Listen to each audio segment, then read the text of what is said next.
बीडमधून पुन्हा एकदा मारहाणीची घटना समोर आली आहे। अंबाजोगाई तालुक्यात एका वकील महिलेला काठ्या आणि रबरी पाईपनं जबर मारहाण करण्यात आली। या प्रकरणी गुन्हा दाखल असून आरोपींचा शोध सुरू आहे। हे प्रकरण नेमकं काय आहे पाहूया। इतकं मारले की इथं पण लागलेले डोक्याला। ह्या लोकांना अजिबात जामीन मिळून देण्यात येऊ नये। एक तर आम्हाला संरक्षण देण्यात यावं। बीडचं सामाजिक स्वास्थ्य का सुधारत नाही, अजूनही बीड मधल्या पोलिसांना त्याचं गांभीर्य येत नाहीये का?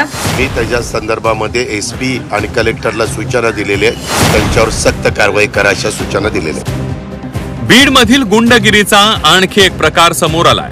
बीडच्या सेनगावात एका महिलेला अमानुष पद्धतीनं मारहाण करण्यात आली आहे। गावातील सरपंचासह 10 जणांनी महिलेला रबरी पाईप आणि काठ्यांनी मारहाण केली आहे। बेशुद्ध पडेपर्यंत मारहाण केल्याचा दावा पीडित महिलेनं केलाय। इतकं मारले की इथं पण लागलेले डोक्याला। हे त्या दिवशी काही डॉक्टरांनी याचं चेकअप केलेलं नाही की पूर्ण पाठ आहे। हे हात बघा माझे, हे बघा, आणि माझे पाठ पूर्ण इथपर्यंत मला मारहाण आहे। तर ह्याचं सरपंच पद पहिले ह्याचं रद्द करण्यात यावं आणि ह्या लोकांना अजिबात जामीन मिळून देण्यात येऊ नये। एक तर आम्हाला संरक्षण देण्यात यावं, नाही तर आमचं स्थलांतरित आम्हाला इथून करण्यात यावं, हीच विनंती आहे माझी शासनाकडे। 14 एप्रिल रोजी अंबाजोगाई तालुक्यातील सेनगाव येथील एका महिलेला बेदम मारहाण केल्याची घटना घडली। गावातील भोंगे आणि गिरणीच्या आवाजामुळे होणारा त्रास या संदर्भात तक्रार पीडित महिलेनं केली होती। दरम्यान हाच राग मनात धरून गावच्या सरपंचासह 10 जणांनी या महिलेला बेदम मारहाण केली। काठ्या रबरी पाईपनं महिलेला अमानुष पद्धतीनं मारहाण करण्यात आली। दरम्यान या प्रकरणी गुन्हा दाखल झाला असून पोलिसांकडून आरोपींचा शोध सुरू आहे। महिला मारहाण प्रकरणानंतर पुन्हा एकदा राजकारण तापलंय। या प्रकरणावरून विरोधकांनी सरकारवर निशाणा साधलाय। दरम्यान बीड जिल्हाधिकारी आणि एसपींना फोन करून कारवाई करण्याचे आदेश दिल्याचं बीड जिल्ह्याचे पालकमंत्री अजित पवारांनी म्हटलंय। मी त्याच्या संदर्भामध्ये एसपी आणि कलेक्टरला सूचना दिलेल्या आहेत। हे नक्की कुठं झालंय, त्याला कोण जबाबदार आहे, आणि जर ते तिथंच घडलेलं असेल आणि कोणी जबाबदार त्याच्यामध्ये असेल तर कायदा श्रेष्ठ आहे, कुणालाही पाठीशी घालण्याचं कारण नाही, त्यांच्यावर सक्त कारवाई करा अशा सूचना दिलेल्या।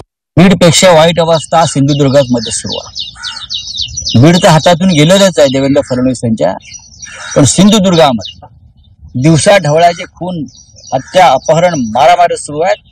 त्याच्यावरती तिथे जाऊन आवाज उठवण्याची वेळ आलेली आहे।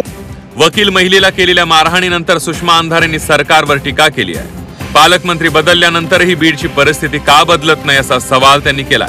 तर गुन्हेगारांवर कठोर कारवाई करण्याचं आश्वासन चंद्रशेखर बावनकुळेंनी दिलंय। बीडमध्ये ज्या घटना घडत आहेत त्या जरा गंभीरच आहे।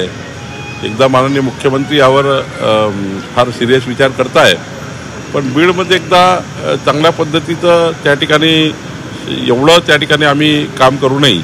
ज्या पद्धतीची गुन्हेगारी आहे, आता ही गुन्हेगारी जी आहे ती आम्ही पकडतोय आणि जो गुन्हा होतोय त्याला आम्ही अंतिम शासन देण्याकरता ज्या काही गोष्टी कराव्या लागतात। आतापर्यंत काय होतं की गुन्हेगाराचे पळून जायचे, आता पकडलं जात आहे आणि पकडून त्या गुन्हेगाराला अंतिम शासन होतपर्यंत काम करतायत। अजूनही पालकमंत्री बदलले, उपमुख्यमंत्रीच पालकमंत्री झाले, तरीही बीडचं सामाजिक स्वास्थ्य का सुधारत नाही, अजूनही तिथल्या लोकांना वचक बसत नाही, याचा अर्थ या सगळ्या बोलायच्या गोष्टी केलेल्या आहेत का?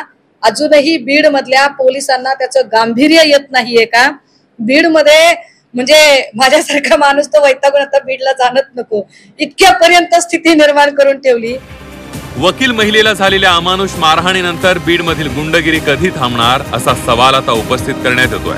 कारण मागील काही दिवसांपासून बीड जिल्ह्यातील मारहाणीच्या घटना सातत्यानं समोर येत आहेत आणि त्यात आता या महिलेला केलेल्या मारहाणीनंतर पुन्हा एकदा बीड मधील कायदा सुव्यवस्थेवर बोट ठेवण्यात आलाय।